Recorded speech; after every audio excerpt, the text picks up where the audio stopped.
Day 27. The Power of Friendship. Picture this. It's 10:30 p.m. The huge turkey dinner feast is over. The dishes are put away, and all you want to do is sit near the cozy fire and relax. 5 minutes later, your closest friend tells you he is deeply troubled over something and asks to go somewhere private to pray together. How would you feel at that moment? What would you be thinking? If it were me, I'd be thinking, I'm tired, my feet hurt, and I need to rest. But you're my best friend, so I'll do it. 3 of Jesus' closest friends were once faced with a similar situation. Peter, James, and John started out the day separated from the group so they could prepare the big Passover meal for Jesus and the rest of the disciples. They found a place to host it, gathered all the food, cooked it, set the table, and seated the rest of the disciples. They then ate their dinner, cleaned up, and started to relax.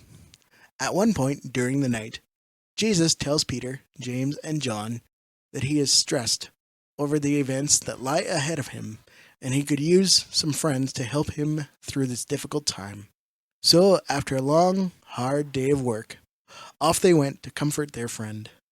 See Mark chapter 14, verses 12 to 34. Not too long ago, I had a similar experience. I was at home by myself. I knew I could do whatever I wanted and not get caught. My mind began to come up with ways I could sin. But I didn't want to, because I knew it would disappoint God.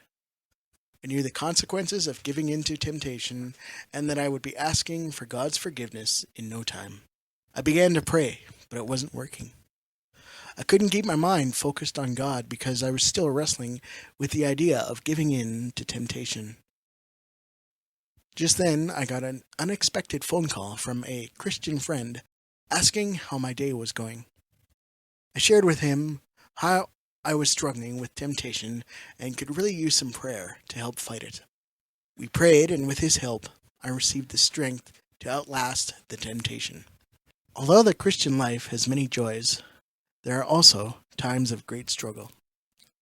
Do you remember the last time you struggled with doubt or temptation? Were you able to resist it?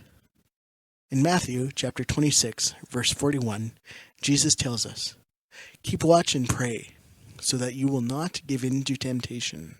For the spirit is willing, but the body is weak." If you're struggling intensely with a temptation, take an example from Jesus and gather some friends to help you through it. As iron sharpens iron, so one man sharpens another. Proverbs chapter 27, verse 17 in the New International Version.